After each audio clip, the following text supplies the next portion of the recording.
Hello बच्चों, class 10th या 12th में हो और एग्जाम स्टार्ट होने वाले हैं। एग्जाम स्टार्ट होने वाले हैं लेकिन हमें लग रहा है कि हमारी प्रिपरेशन कंप्लीट नहीं है। प्रिपरेशन कंप्लीट नहीं है तो समझ में नहीं आ रहा कि अब हम क्या करें। ठीक है, समझ में नहीं आ रहा क्या करें तो हम कभी कोई किताब खोल रहे हैं, कभी कोई किताब खोल रहे हैं, कभी किसी रेफरेंस के लिए जा रहे हैं, कभी किसी रेफरेंस के लिए जा रहे हैं, कभी स्कूल टीचर से बात कर रहे हैं तो कभी अपने ट्यूशन टीचर से बात कर रहे हैं। ठीक है, कि हमें क्या करना चाहिए, है ना।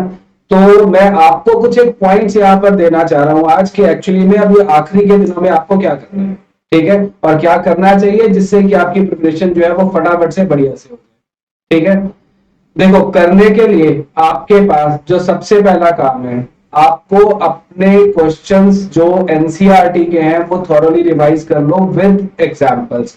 बच्चे क्या करते हैं कि एक्चुअली में एक्सरसाइज वाइज ट्राई करते हैं और एग्जांपल्स की तरफ ध्यान नहीं देते कि बहुत सारा पेपर ऐसा होता है जो एग्जांपल्स से भी आता है।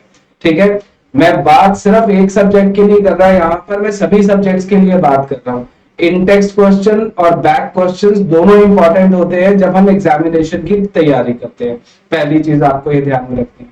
फिर आपके पास अपना शेड्यूलिंग आपको इस तरह से करनी है कि एक्चुअली में अपने लिए, है ना, चैप्टर वाइज टेस्ट तैयार करो। दो तरीके हैं इसके, देखो एक तरीका तो ये है कि आप अपने लिए खुद क्वेश्चन सेलेक्ट कर लो। दूसरा तरीका ये है कि आपने जो टेस्ट अपने कोचिंग इंस्टीट्यूट में या फिर कहीं पर भी और स्कूल में, है ना, जो दिए होंगे वो सब टीचर्स के फेवरेट और इंपॉर्टेंट क्वेश्चंस होते हैं, उनको ही टेस्ट की तरह आप ट्राई कर सकते हो और उनमें आप देख सकते हो कि हम कहाँ अटक रहे थे और क्या हम क्या कहते हैं, हमारे कॉन्सेप्ट सारे क्लियर है कि नहीं है, क्या हम सही फॉर्मूला लगा रहे हैं कि नहीं। ठीक है, तो आप वो चीजें पहले ट्राई करो। जब आप ये काम कर लोगे तो आपके पास एक सेल्फ एनालिसिस आ जाएगा कि एक्चुअली में हम कहाँ अटक रहे हैं। मुझे इस पर्टिकुलर चैप्टर में फॉर्मूले नहीं आते, मुझे इस पर्टिकुलर चैप्टर में एप्लीकेशन नहीं आता, मुझे इस पर्टिकुलर चैप्टर का ये पर्टिकुलर कॉन्सेप्ट नहीं आता, तो आप उनको रिवाइज कर सकते हो। बात समझ में आ रही है? तो ये बहुत इंपॉर्टेंट है। दूसरी बात ये भी याद रखना है आपने कि किस तरह के क्वेश्चंस आ रहे हैं, उसके लिए पिछले सालों के कुछ क्वेश्चन जो हैं वो आप ट्राई कर सकते हो, उनको भी देख सकते हो। उनको भी जांचना बहुत जरूरी है क्योंकि अगर आपको ये पता लग जाए कि पहले किस तरह के क्वेश्चन आते हैं तो आपकी प्रिपरेशन जो है वो इजी हो जाएगी। अब जब हम ये वाला काम पूरा कंप्लीट कर लेंगे तो आपके पास बेस्ट तरीका क्या रहता है, कम से कम 10-10 पेपर, सैंपल पेपर जो है वो ट्राई करो।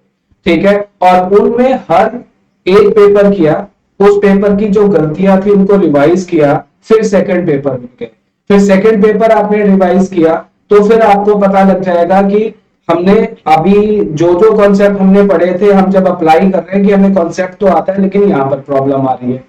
आपको सीबीएसई की साइट पे भी जाने की सजेशन देता हूँ। वहां पर क्या होता है कि जो सैंपल पेपर होते हैं, जो पिछले सालों में पेपर दे रखे होते हैं, वहां पर एक सेक्शन होता है जहां पर आप देख सकते हो कि आपको आंसर्स कैसे देने चाहिए। जो अच्छे बच्चे होते हैं उनके आंसर्स वहां पर कुछ अपलोड किए हुए होते हैं सीबीएसई की साइट के थ्रू, उनको भी आप चेक कर सकते हो कि हमें आंसर कैसे करना चाहिए क्वेश्चंस को। ठीक है, तो डरने वाली बात नहीं है, ये ध्यान में रखिएगा। डरोगे तो कुछ कर नहीं पाओगे। तो क्या करना है, अपने आप को झोंक देना है, अपने आप को बिल्कुल लगा दो कि अब तो गिनती के टाइम रह गया। देखो 10th वाले और 12th वाले दोनों बच्चों के लिए बहुत ही क्रूशियल टाइम है। 10th वालों को डिसाइड करना है कि एक्चुअली में मुझे क्या स्ट्रीम चाहिए, है ना। और आपके चाहने से भी कुछ नहीं होगा, अगर मार्क्स नहीं होंगे एक पर्टिकुलर स्ट्रीम के लिए तो स्कूल वाले आपको कम मार्क्स पे वो पर्टिकुलर स्ट्रीम जो है वो देंगे नहीं, तो वो भी आपकी एक प्रॉब्लम हो सकती है ना। तो इन सब चीजों को और अपनी सेल्फ एनालिसिस को करने का सबसे अच्छा तरीका होता है कि आप क्या करोगे, मैक्सिमम सैंपल पेपर्स ट्राई करोगे। मेरा मानना है कम से कम 10 सैंपल पेपर तो हर सब्जेक्ट के आपको करने ही चाहिए। ठीक है, तो बड़ा सिंपल है, डरो नहीं। ठीक है, नंबर 2, अपने एफर्ट्स के अंदर भी कोई कमी मत लेके आओ, उन एफर्ट्स को प्रॉपरली करो। ये वो टाइम आ गया जब आपको कम से कम नहीं तो 12-14 घंटे डेली पढ़ाई में लगाने चाहिए। अगर हमारा कोई कॉन्सेप्ट वीक भी रह गया है तब भी ये टाइम है कि आप उनको कर सकते हो। ठीक है, और उनको रिवाइज करके अच्छा स्कोर कर सकते हो। तो जरा ध्यान में रखिएगा कि मैं आपसे जो भी चीजें कह रहा हूं वो मेरा एक्सपीरियंस है बहुत सारे सालों का जो आपके काम आएगा। ठीक है, तो आप देखो इन चीजों को, समझो कि हमें क्या करना चाहिए और क्या नहीं करना चाहिए, है ना। मेरे कॉन्सेप्ट पे जाओगे तो बात। और दूसरा देखो सबसे बड़ी बात क्या है सबसे बड़ी बात यह है कि पेपर्स पढ़ने नहीं है, सॉल्यूशंस पढ़ने नहीं है, वो लिख के प्रैक्टिस करने हैं।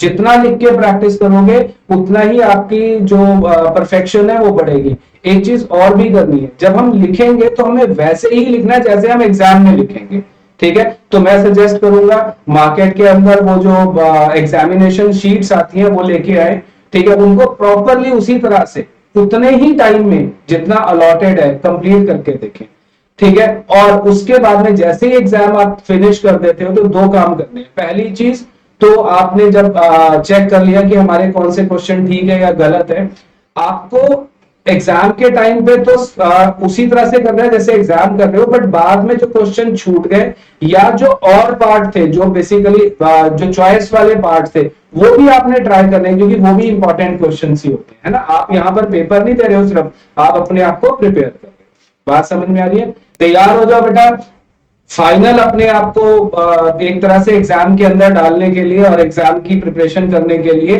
ठीक है। और एक्सपीरियंस का फायदा उठाओ, जो मैं कह रहा हूं उसको उसी तरह से आप प्रिपेयर करो, राइट।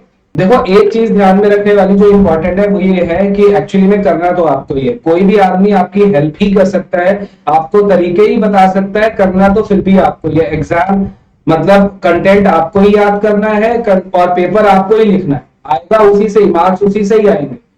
जब सैंपल पेपर आप सॉल्व करोगे और उसके अंदर मार्क्स आते रहेंगे तो आपका कॉन्फिडेंस ऑटोमेटिकली अच्छा हो जाएगा और आप एग्जाम्स को अच्छी तरह से दे पाओगे, ठीक है। तो अच्छे से मेरे टिप्स की तरफ ध्यान दो और जो मैंने बोला है उसको अच्छे से प्रिपेयर